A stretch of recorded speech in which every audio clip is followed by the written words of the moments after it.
Mari selamat datang di Pesan Podcast Suara Alam Nusantara yang dipersembahkan oleh Yayasan Konservasi Alam Nusantara atau YKAN.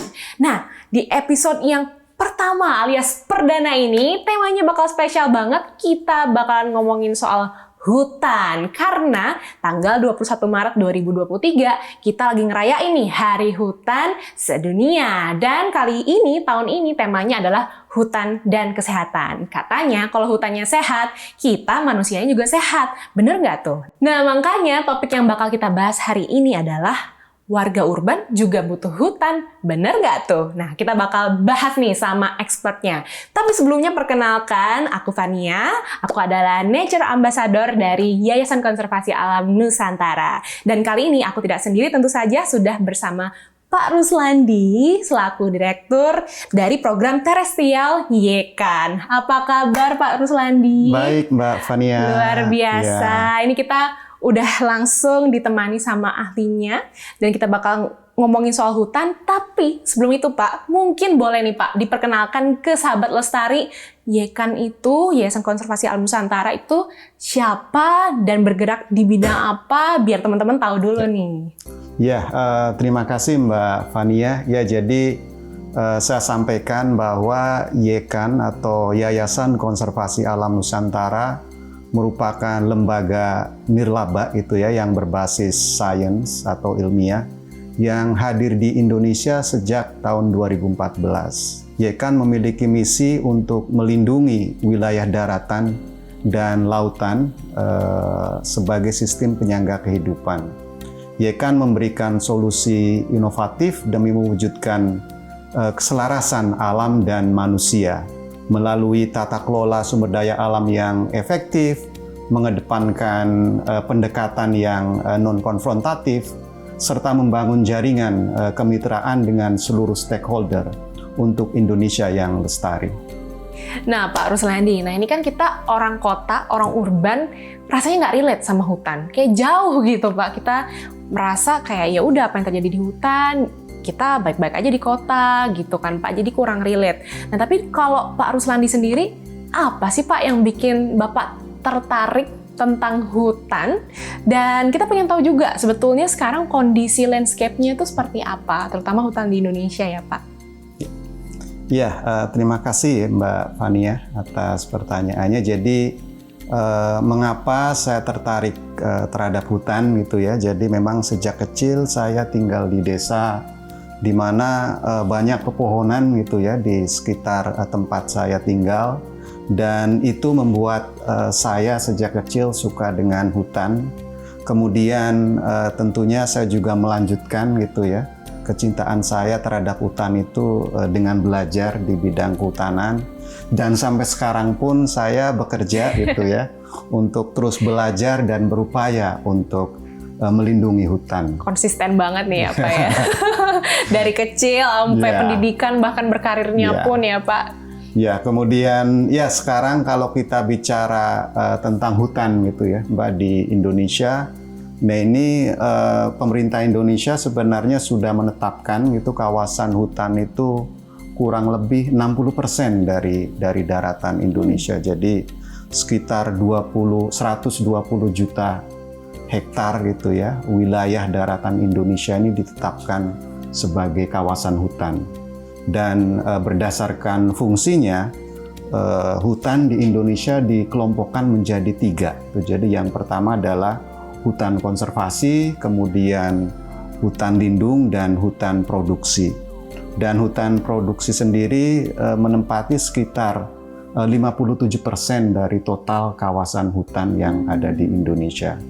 Nah ini memang sekarang ini walaupun gitu ya dari sisi luasan ini cukup luas gitu ya 60%, tetapi memang tentunya kondisinya tidak seluruh kawasan hutan itu ditutupi oleh pohon gitu. Nah ini tentunya ini juga menjadi tanggung jawab kita semua gitu ya, bagaimana sumber daya hutan yang kita miliki ini kita bisa terus jaga gitu, seperti itu. Kuncinya tadi, tanggung jawab semuanya ya Pak. Termasuk kita yang di kota nih, meskipun kita nggak ngelihat sehari-hari ya Pak ya, tapi kita tuh sangat terkait gitu, apa yang terjadi di hutan, bisa sangat besar impact-nya ke kita pastinya ya. Kebayang nggak teman-teman? Apa yang kalian pakai sehari-hari, kita misalnya pakai baju, bahannya dari hutan, kemudian sumber makanan kita juga ya Pak ya, kemudian ngomongin sumber air dan segala macamnya, nggak jauh-jauh pastinya dari sumber yang ada dari hutan. Makanya meskipun kita tinggal di kota pun, sebetulnya produk-produk turunannya tuh ada di sekitar kita semua, makanya kita butuh. Dan kayak waktu itu ya Pak ya, tahun 2015 mungkin kalau kita ingat, kebakaran hutan yang luar biasa banget di Sumatera dan Kalimantan. Memang kita nggak ada di sana ya Pak posisinya, cuman tetap aja kita ngerasanya kayak sedih, apalagi ngelihat liputan-liputan yang luar biasa mengerikan kondisinya. Jadi ya hal-hal yang kayak gitu seharusnya sudah bisa nih nge-trigger kita punya ownership sama hutan itu sendiri ya Pak. Nah sahabat lestari, pasti teman-teman semua di sini dari kecil udah sering dikasih tahu sama gurunya kalau kita di Indonesia ini punya sumber daya alam yang luar biasa, baik lautan dan daratan. Nah kita spesifik ngomongin daratan, terutama hutan ya Pak di sini. Sebetulnya sumber daya alam kita itu memang kaya, tapi apakah sekarang masih kaya Pak kondisinya? Kan kita konsumsi segala macam, gimana tuh Pak sekarang? Ya, jadi terkait dengan kekayaan alam Indonesia gitu ya. Nah ini kalau kita bicara hutan Indonesia gitu ya, daratan Indonesia. Nah ini boleh dikatakan sebenarnya Indonesia ini superpower gitu ya. Negara superpower dalam dari sisi biodiversity.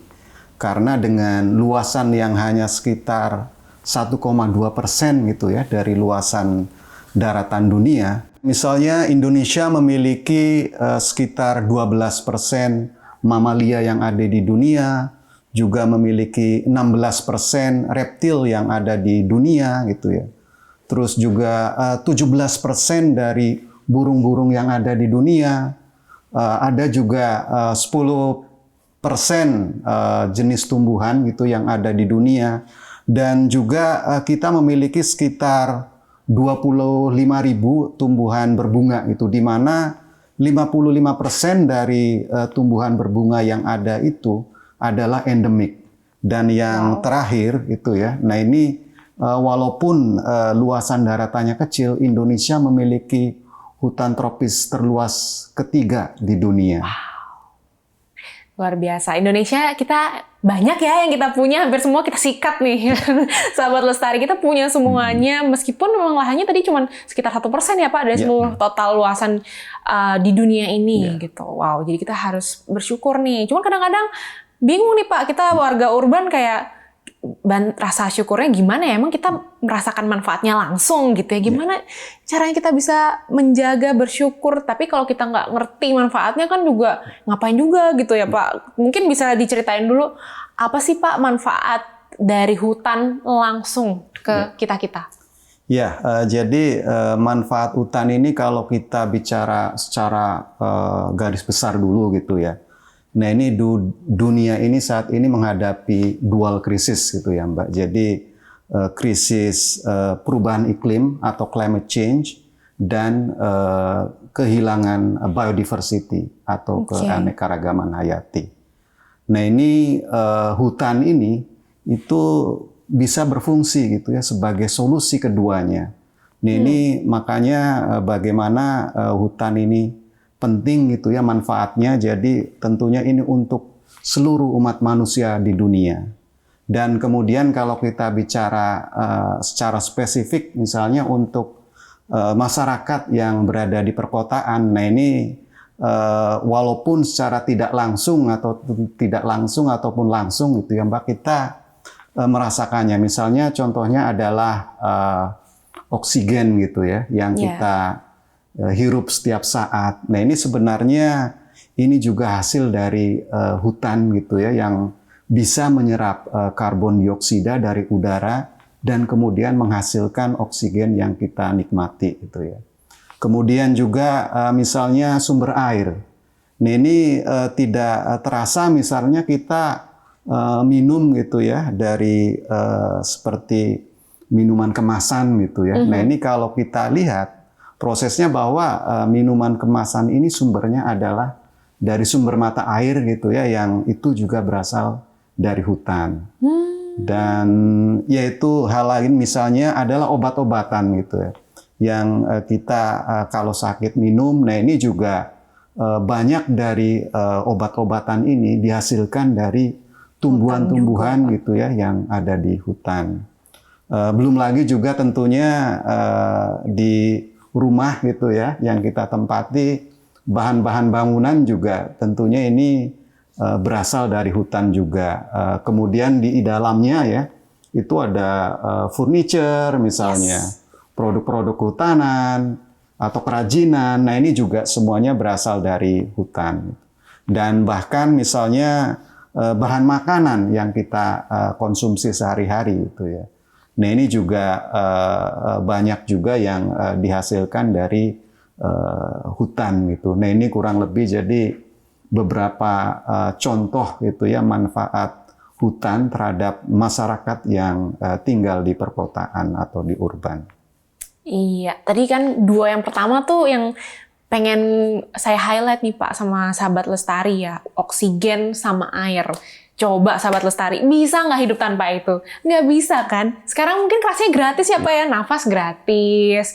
Oke, beli air mineral, langsung dalam kemasan, praktis, harganya juga affordable gitu ya Pak. Jadi orang kadang-kadang jadi kehilangan ininya Pak, rasa ownership-nya karena dengan mudah didapatkan begitu. Tapi kalau misalkan hutan ini nggak dijaga, kemudian ya kita bisa jadi kehilangan sumber oksigen yang baik, kemudian kehilangan air ya Pak. Belum lagi tadi 2 krisis ya Pak, iklim dan juga biodiversity. Aduh, iklim itu juga ngeri banget ya Pak ya. Kita ngomongnya isunya eksistensial nih Pak, karena bumi kita kan memanas ya Pak ya. Betul ya Pak. Nah, karena memanas, mungkin kalau kita nggak bergerak sekarang, itu apa yang terjadi tuh Pak kalau kita nggak act now, Sahabat Lestari? Ya, jadi seperti yang tadi saya sampaikan ya Mbak, bahwa kita hidup sekarang ini menghadapi 2 krisis sekaligus gitu ya. Perubahan iklim dan kehilangan biodiversity yang belum ada terjadi sebelumnya gitu. Nah ini memang kalau kita bicara tadi ya krisis iklim gitu. Nah ini kita sekarang ini persoalannya bukan hanya kenaikan suhu di atmosfer gitu ya, tapi juga perubahan iklim, misalnya pola iklim yang harusnya musim hujan menjadi musim ternyata panas gitu, atau ya harusnya musim kemarau tapi juga terus ada hujan.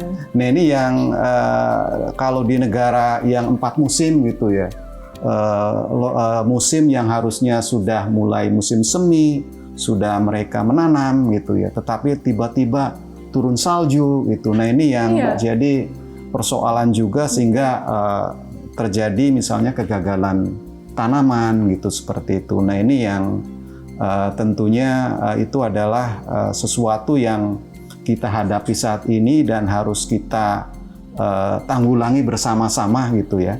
Dan kalau kita bicara terkait dengan bahwa kapan kita harus mulai gitu ya action untuk mengatasi krisis ini, nah ini jawabannya adalah kita harus mulai beraksi dari saat ini.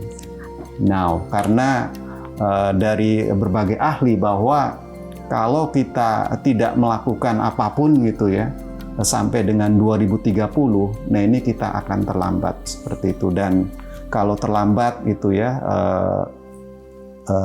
ini akan menghadapi konsekuensi yang luar biasa itu ya, yang menyebutkan bahwa ada ya istilahnya katastrof di dunia yang unprecedented gitu ya, jadi belum pernah ada sebelumnya.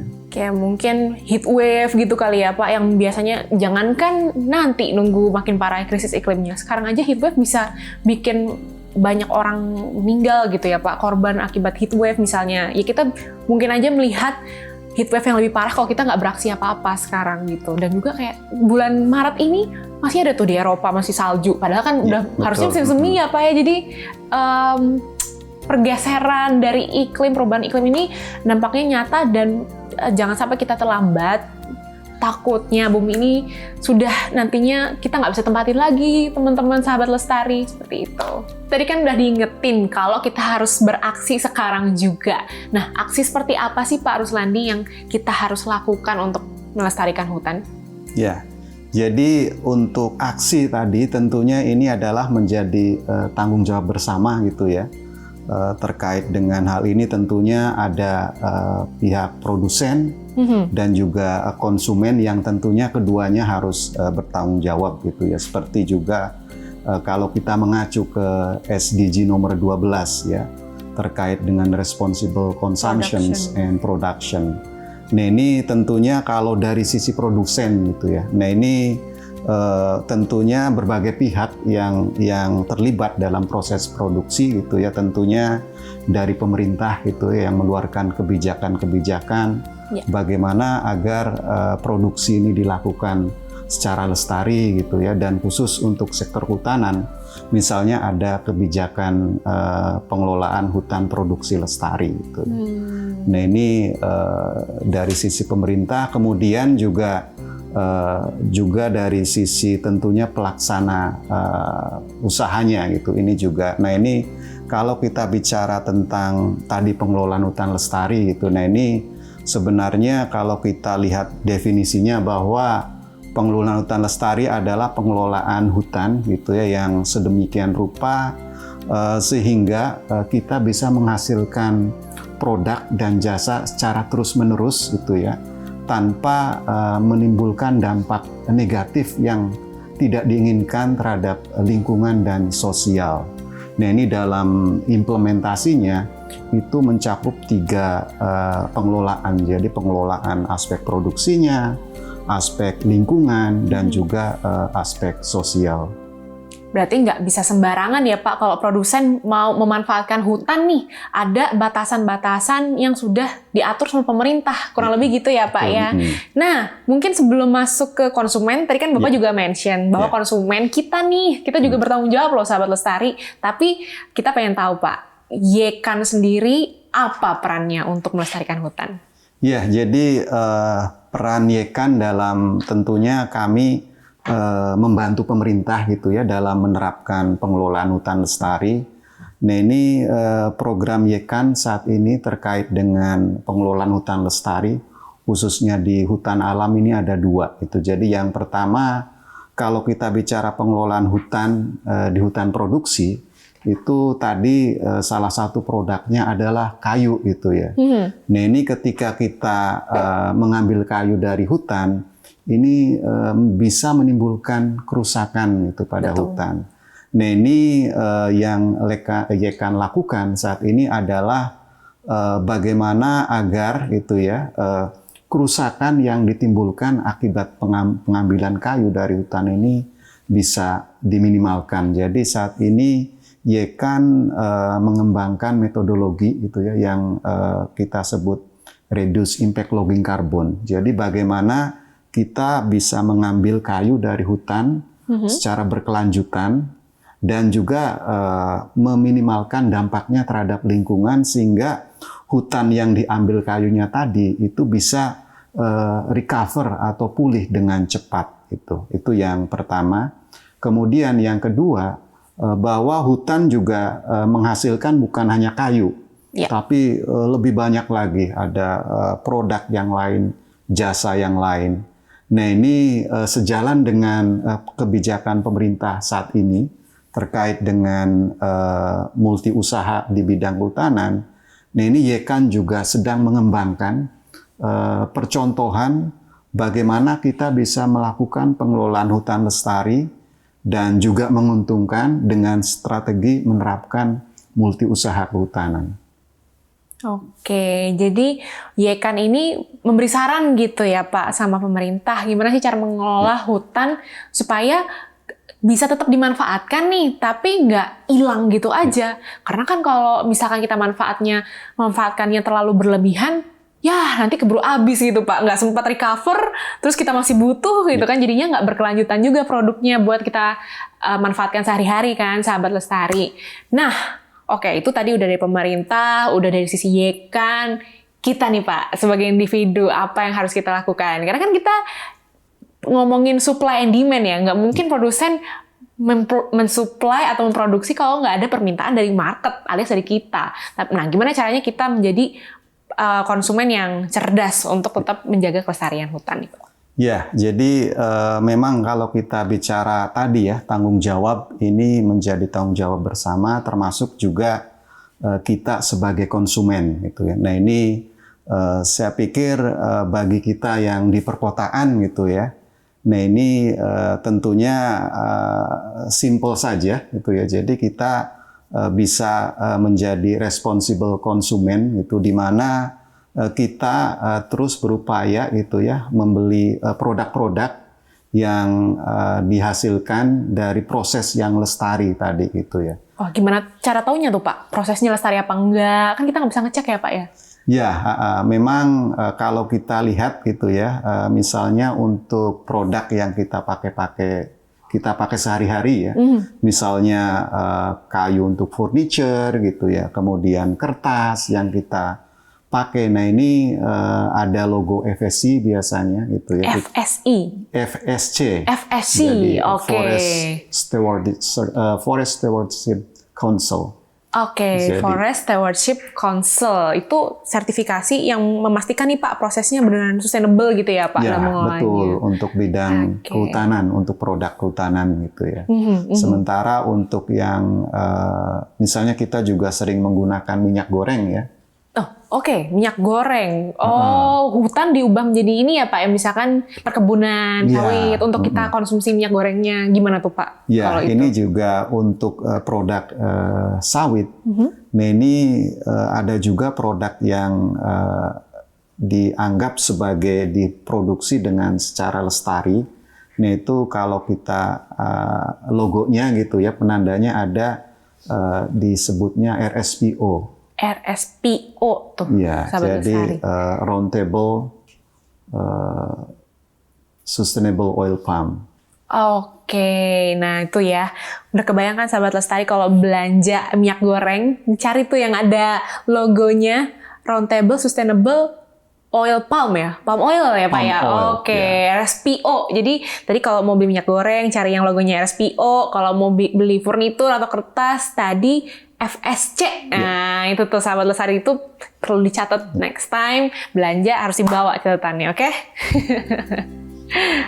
Balik lagi nih ke tema besar kita, hutan dan kesehatan, Pak. Kan kesehatan hubungannya penyembuhan gitu ya, alias healing kalau kata Gen Z zaman sekarang, dikit-dikit healing, dikit-dikit healing. Nah, gimana tuh Pak kalau kita pengen healing ke hutan?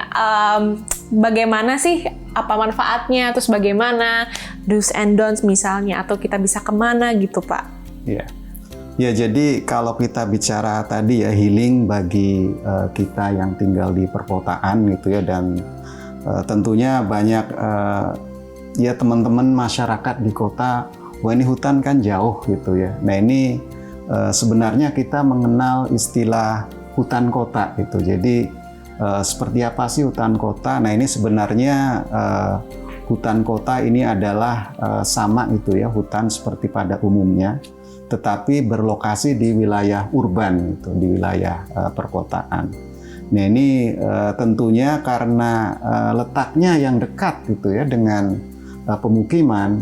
Nah ini kita dengan mudah gitu ya masyarakat untuk datang ke hutan kota ini. Nah ini tentunya di situ dengan kondisi hutan gitu ya, yang tadi lebih sejuk gitu ya, udaranya lebih fresh gitu. Nah ini tentunya ini bisa menjadikan bahwa hutan kota ini paling tidak tempat ya healing gitu ya untuk masyarakat perkotaan.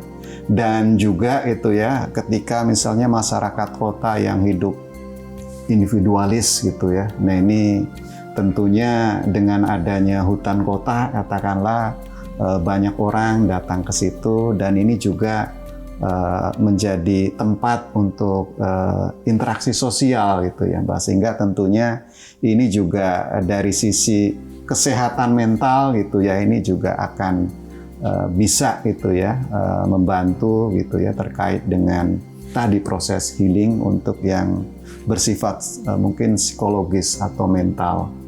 Nah ini kalau misalnya selain di tadi hutan kota, kita juga yang tinggal di Jakarta gitu ya. Yeah. Tentunya ada beberapa tempat, misalnya Taman Nasional yang dekat Mbak dari sini. Misalnya, apa tuh Pak contohnya? Ya contohnya misalnya Taman Nasional Gunung Halimun Salak gitu ya.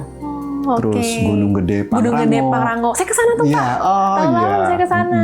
Itu Taman Nasional juga tuh, Sahabat Lestari. Itu gimana tuh, Pak? Apa ada aturannya kah kalau kita mau main ke Taman Nasional? Ya ini yang saya pikir juga tadi itu ya, bagi teman-teman yang suka hiking, suka mendatangi tadi gitu ya, Taman Nasional atau tempat-tempat yang alami lainnya. Nah ini tentunya ini perlu hati-hati gitu ya, menjaga sehingga ini bisa kita terus miliki gitu ya, dan bisa kita tentunya wariskan kepada anak cucu kita. Nah ini tentunya ya banyak sekali biasanya ada aturan gitu ya yang sudah ditetapkan oleh pengelola. Tetapi saya pernah juga itu ya datang di suatu tempat dan itu ada nasihat sebenarnya yang sangat simple gitu ya. Apa tuh Pak? Nah ini jadi kalau kita tadi mengunjungi Taman Nasional atau tempat-tempat yang benar-benar indah gitu ya, secara alami. Nah ini yang pertama bahwa jangan ambil apapun dari tempat itu kecuali foto atau gambar. Karena kebutuhan konten ya Pak ya? Yeah. Kebutuhan konten. Dan yang kedua adalah jangan meninggalkan apapun gitu ya, apalagi sampah ya. Dan kecuali meninggalkan kenangan yang indah. Seperti itu. Ingat ya, satu, nggak boleh ngambil apapun, foto, karena kita budak konten semuanya. Kedua, kita nggak boleh meninggalkan apapun, terutama sampah. Yang kita tinggalkan adalah memori bersama teman-teman. Waduh, ngena banget ini Pak. Saya juga waktu ke Gunung Gede Pangrango, itu dicekin tuh Pak, apa aja yang kita bawa di carrier kita. Nggak boleh tuh ceritanya bawa yang sekali pakai, kayak misalkan tisu basah, itu nggak boleh. Karena khawatir bakal nyampah gitu kan. Sampah-sampah itu juga ada tempat pengumpulannya. Pas kita turun itu ditanya mana sampahnya gitu kan, dipisahin tuh sampah yang plastik sama makanan. Jadi bener-bener kayak yang memang diperhatiin banget sama pengelolanya, do's and don'ts-nya ya Pak, bener-bener itu tadi. Jadi Sahabat Lestari tadi udah diomongin bahwa kalau kalian kena mental alias kena mental breakdown nih, mental breakdance gitu kan, kalian butuh healing, hutan jadi solusinya nih gengs. Dan memang nggak cuman jauh-jauh ke Taman Nasional, tapi juga ada hutan kota juga, bisa jadi tempat nongkrong baru, jadi tongkrongan baru nih si hutan kota ini ya Pak ya. Dan bisa banget bikin teman-teman Sahabat Lestari semua itu lebih relate lagi, karena hutan itu sebenarnya nggak jauh di mata kok. Banyak yang dekat-dekat dari sekitar kita, makanya semakin dekat di hati nantinya. Oke Sahabat Lestari, itu tadi ya, nggak kerasa kita udah ngebahas soal hutan dari A sampai Z, dan kita udah tahu bahwa kesehatan kita nih, warga urban, ternyata sangat berkorelasi dengan kesehatan hutan itu sendiri. Dan makanya jadi penting buat kita menjaga kelestariannya, karena kita apa-apa dari hutan. Coba dari mulai oksigen, air, makanan, sampai dengan perabotan ataupun bahan konstruksi, semuanya dari hutan. Dan tadi sudah disampaikan juga bahwa gimana caranya kita melestarikan hutan ini, karena itu menjadi kunci penting nih dari dua krisis global yang ada sekarang ini. Yang pertama krisis iklim, dan yang kedua adalah biodiversity, yang mana hutan adalah kunci utama untuk menyelamatkan kita dari dua krisis global tersebut. Dan tadi udah dibilang bahwa harus beraksi sekarang juga. Udah telat kalau nanti teman-teman Sahabat Lestari. Dan apa yang harus kita lakukan? Tadi udah dikasih tahu. Baik dari pemerintah udah bergerak untuk membuat regulasi, disupport juga sama Yekan, memberikan saran, kemudian juga dari sisi produsen juga harus bertanggung jawab, harus transparan dan mengikuti peraturan tentu saja. Dan kita nih yang paling penting sebagai konsumen yang membentuk permintaan atau demand ya, kita harus menjadi konsumen yang cerdas. Kita harus mengubah pola konsumsi kita menjadi lebih responsible nih, responsible consumption kan. Gimana caranya? Tadi udah dikasih contohnya, misalnya ketika milih minyak goreng, kita cari yang ada logonya RSPO misalnya, atau kita nyari kertas nih, atau bahan-bahan lainnya, ada tuh yang namanya FSC gitu kan teman-teman. Jadi kita bisa jadi konsumen yang cerdas dengan tahu nih bahwa proses yang ada untuk memanfaatkan produk hutannya itu diproduksi secara baik dan sesuai aturan agar tetap lestari. Nah, itu tadi kira-kira gambaran besar yang sudah kita bahas ya, sahabat lestari dari A sampai Z. Dan kira-kira dari Pak Ruslandi ada kata-kata penutup nggak buat sahabat lestari di sini? Iya, jadi kalau dari saya itu ya, saya hanya menekankan kembali bahwa hutan ini sangat penting untuk kehidupan kita semua gitu ya, sehingga tentunya ini kita harus jaga bersama-sama. Dan juga hutan ini bukan warisan, tetapi adalah titipan dari anak cucu kita, sehingga tentunya kita harus menjaganya agar mereka juga bisa menikmati. Nah, ini untuk menjaganya gitu ya, dan tentunya khusus untuk teman-teman gitu ya yang berada di perkotaan. Nah, ini saya mungkin hanya menyampaikan 2 hal. Jadi yang pertama adalah pentingnya kita terus mengkampanyekan bahwa hutan ini penting untuk kita dan kita harus bersama-sama menjaganya gitu ya, dan ini bisa terus dikomunikasikan, dikampanyekan ke orang-orang yang ada di sekitar kita gitu ya, sehingga nanti misalnya orang tua kita, anak-anak kita, tetangga kita yang kebetulan mungkin pengusaha atau pejabat, nah ini bisa nanti seluruhnya menerapkan gitu ya praktek-praktek pengelolaan hutan yang lestari dan juga perlindungan alam. Kemudian yang kedua adalah tadi Mbak Fania sudah sebutkan bahwa kita juga banyak menggunakan produk-produk dari hutan. Nah ini bagaimana kita mulai untuk menjadi responsible customer gitu ya. Kita harus secara smart memilih produk-produk yang tidak membahayakan lingkungan dan juga yang diproduksi dengan secara lestari. Itu saja Mbak dari saya closingnya. Wah, terima kasih banyak Pak Ruslandi udah sharing-sharing sama sahabat lestari semua di sini. Dan itu tadi sahabat lestari episode pertama dari Pesan Podcast Suara Alam Nusantara. Dan kita senang banget ya udah dapat sharing dari Pak Ruslandi. Mudah-mudahan sahabat lestari semua di sini terbuka pandangan, wawasan, dan yang paling penting hatinya nih, supaya bergerak langsung buat hutan terutama. Oke deh, kalau begitu jangan berhenti di sini aja. Bakal ada episode pesan yang berikutnya, dan tentu saja bersama saya Fania Fitrianti Herlambang sebagai Nature Ambassador dari Yayasan Konservasi Alam Nusantara. Oke, kalau gitu kita dadah-dadah dulu ke teman-teman sahabat saya semua, Pak. Thank you semua. Sampai jumpa semuanya di episode berikutnya, dan terakhir salam lestari.